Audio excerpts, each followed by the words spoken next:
get so stuck in our own belief structures that we can't look outside of them. That a doctor is trained to believe one way and act one way, to practice one way. And midwives are now being done the same way. When we moved into licensure for midwives, we moved away from the idea that it's physiological birth, and we now moved into there are medical checklists for how midwives should behave. And even, it's at every level. You have some childbirth educators, you have doulas, and what I tell people is that while these people don't go into this profession for the money, that they might have had a calling at one point they wanted to be nurses, they wanted to be doctors, they wanted to save babies. Policy, hospitals are machines. They need to be streamlined. You know, that's why they want every baby in the nursery, so that they can line them all up, give them all their shots, look at them, check them all off the list. And when you've got women who need this individualized care, who it's not just VBAC, it's natural birth. They want to, you don't want an IV and you want to move around because that gets them off of the assembly line. It's very difficult to keep everybody orderly and doing the same thing, and you can't have 5 patients all on the monitor that you don't have to be with if they are natural and if they're intermittent monitoring and things like that. So I think it's just that it's hard to pull out of this system we've created, and we have to create an entirely new system. The myth that doctors know best is so prevalent, and it's so dangerous because most people go into medicine because they want to do good, and physicians take the Hippocratic oath to do no harm, but they get caught in a system that requires that things be very, very focused on protocols. I grew up in Dearborn, Michigan, which is a place where Henry Ford revolutionized the assembly line. He wasn't the first person who created the assembly line, but what his assembly line is that it was a continuously moving assembly line. And that's what was amazing, is it never stopped, it just kept going. And so in this town where Henry Ford used this assembly line is one of the first hospitals that had an assembly line maternity care department. And that's exactly the methodology that they used, is to just keep things rolling, Start here with the raw products, which are the mother and baby, put them on the conveyor belt, separate the raw products from the finished product, and at the end you've got the baby. And so that process was designed for a corporate structure, for a production structure. So when you plug women into a process like that, then the doctor becomes the purveyor of that process, then he or she really doesn't know best.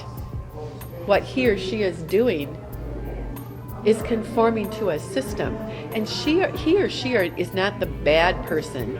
They're very dedicated to their work, but they're in a system that's designed to be mechanized and corporatized. And it's not good for moms and babies, because birth is the messiest and most unpredictable process that there is, probably for humans on the planet, other than perhaps death.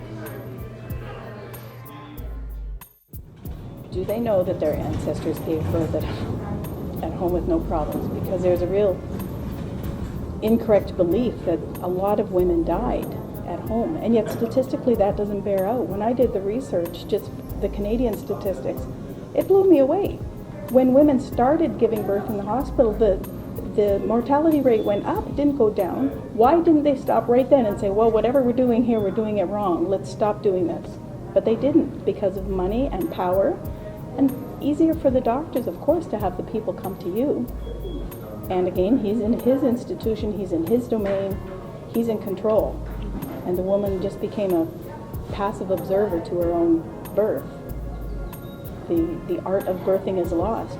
Women are frightened. Women don't know. It's an unknown. If you're unconscious when you give birth, it becomes even more of a scary thing. So like an entire generation of women in North America were unconscious for their own births. What kind of legacy is that to share with your own daughters about what it is and what birthing is? And losing the fact that It's awesome. Giving birth is awesome. Women didn't used to be afraid of giving birth. 100 years ago, they were more afraid of their wedding night than they were giving They birth. kept telling the nurse at that hospital was treating me like I was a little child. When I had something to say, you know, for my rights, like I know I have the right to this, I know I have the right to that, and she would be like, no, you need to stay there. No, you cannot take the monitors off. No, you need to be laying down. You need to do this, you need to do that. And I was like, yeah, but I have to use the bathroom. I want to walk because the pain is like getting a little bit more. And she was like, no, don't worry, you're going to go into the C-section soon. And I was like, but I don't want a C-section. Oh, did you understand? You're risking yourself. You're not really thinking of the baby. And like, she was just very, very arrogant with me. And I felt like, wow. This is what you have to go through when you are actually in labor, when you have to actually feel like this is the best moment of your life. You're actually feeling like, oh my God, I'm being threatened or treated like a child. They're not respecting me.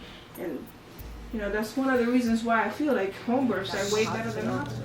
The triage, I remember the triage nurse looking at me, and she looked like she was just appalled and disgusted, and said, if you have failed this twice already, what on earth would make you think it would be a good idea to try it again? Obviously, it's not possible. The doctor that I saw, the doctor and the resident, who weren't my providers, but they actually were at least humane and didn't talk down to me about my decisions. It was just the one nurse that really gave me a hard time.